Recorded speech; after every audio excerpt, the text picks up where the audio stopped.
if you ever write a book on your father, will it start on 8th of February? If I ever write a book on my father, I have to answer, first of all, I will not write a book about my father because I neither have the sort of personal memories to write a book which might be source material for others, nor am I a historian to sort of provide a better insight from a scholar's point of view. What I'm planning to do is to write a book about my mother, and in fact my two co-authoresses are present in this meeting. This is my niece Madhuri in London and my daughter Maya in Cape Town, South Africa, and we feel that we can contribute something to the history of Netaji as well, but also to my mother's history, because she herself was an interesting person and an interesting woman. So we also sort of want to give the feminine touch or feminist touch to this story. But I have always thought that 8th February is perhaps the starting of one of the most thrilling and fascinating aspects in Netaji's life. And you are privy to some very interesting anecdotes of that episode. Well, February 8th was certainly the beginning of probably what was the most adventurous and dangerous part of his life, because at least that's what I've heard from others who have talked to him after the end of this voyage. He felt that parts of this voyage were certainly hazardous and probably also difficult. We have to look at it from that point of view. Netaji set out on a submarine voyage on the 8th of February 1943. And even today, I think submarines are not the sort of most cozy and comfortable places to be, but they are certainly, as far as I've learned, bigger than the submarines built during the Second World War. And first of all, the space situation was unpleasant for a layman. But the other part was that this was a wartime journey, and the submarine had to pass through sort of enemy territory to reach its destiny. And that too was a very dangerous and hazardous thing. And then being cooped up in a tight space, part underwater, part over water, and risking aerial attacks and imminent danger from torpedoes must have been a very trying situation. How did you know all this? Well, of course, the stories of the submarine journey were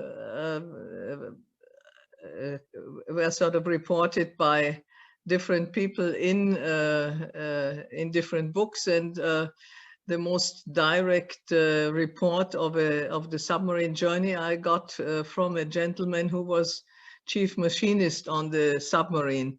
I happened to get to know him long after the end of World War II, when I moved to my present home near Munich, Germany, where he lived in Augsburg. And he came to know about me and got in touch. And after that, we've met several times until his death many years ago. This was Mr. Hermann Bien, and he also wrote a short report, which is available on internet as well for those who might be interested and who read German. And of course, he has also talked about his journey during our meetings.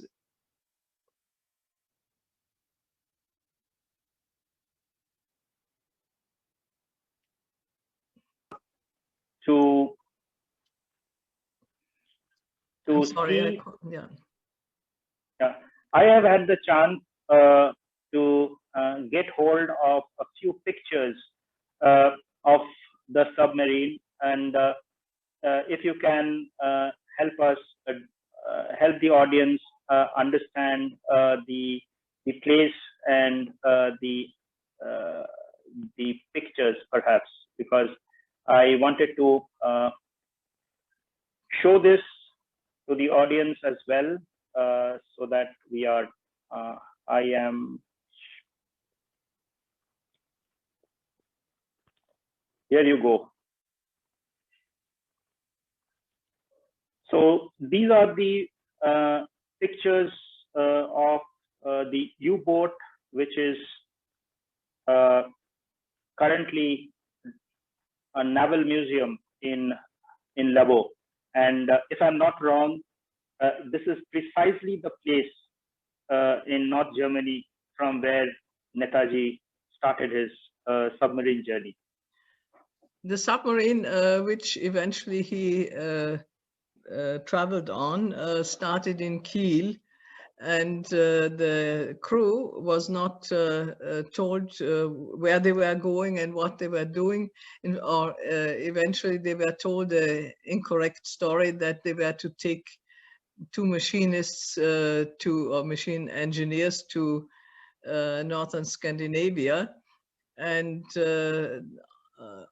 on the eve of the departures, some suitcases were brought to the submarine, and then the submarine set out, and two passengers, my father and his aide-de-camp, Abid Hasan Safrani, were brought onto the submarine when they had left Kiel already, to keep this very secret. That was the utmost concern, that the British might learn that Subhash Chandra Bose was on a submarine on his way to the Far East, and that might have endangered him even more than the journey itself already did anyway.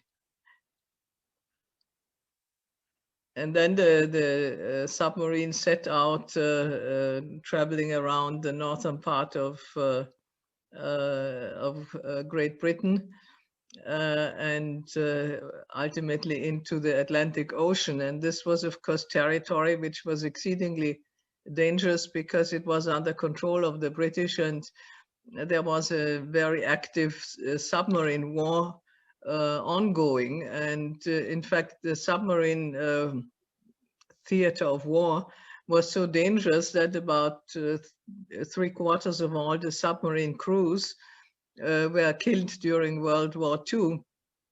I don't know whether the same number holds for the British and or the Allied submarines, but definitely for the German ones. And in fact, U-180, which was the submarine my father traveled on, was not the only one which eventually was sunk, but after the return from the journey with my father. And on the way with the submarine, they also had some so-called enemy encounters.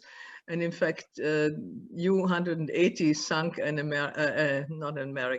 British submarine somewhere in the Indian Ocean after they had drowned the Cape of Good Hope in South Africa, and liaisoned with a Japanese submarine near Madagascar, where my father and Abid Hasan were transferred to the Japanese submarine. Two Japanese engineers were transferred to the German submarine. And luckily for the German submarine, the Japanese had also transferred some gold bars in payment for armament. And these gold bars possibly saved the life of the submarine crew when they returned to Europe, specifically to Bordeaux in France. And at least Mr. Wien thought that the submarine received air defense and support. And he said, normally a submarine wouldn't have gotten that, but probably our precious load had to be protected. And so they survived this dangerous journey. So when was your last, so is it a coincidence? So it is a coincidence that you stay in the outskirts of Augsburg, and the gentleman who accompanied your father as a machinist in the submarine in that 77-day voyage across the Atlantic, North and the South Atlantic, he also eventually was in your neighborhood if he was staying in Augsburg, correct? That was a mere coincidence. Okay. Because first of all, there were very few of the submariners who survived the Second World War. And by the time my husband and I moved to Germany, that was in 1971, some of them also had died after the end of the Second World War. And these submariners met once a year. And I think of the whole crew of around 60, only 15 were still alive at that time. And a good part of them, also the chief engineer of the crew, met in Augsburg once, and they invited us to for a dinner get-together, and we got to know some of the other submariners who were still alive. My mother was also present at that time. Okay, that I think this is going to be a very fascinating story if really followed up by history buffs and Netaji researchers, because personally, even if it is in a German, I think the audience will take, some of the audience will definitely take interest in trying the details, trying to find out the details of what Mr. Herman Wien wrote about. So what I will try to do is provide a link of that article that the machinist Mr. Herman Wien wrote, and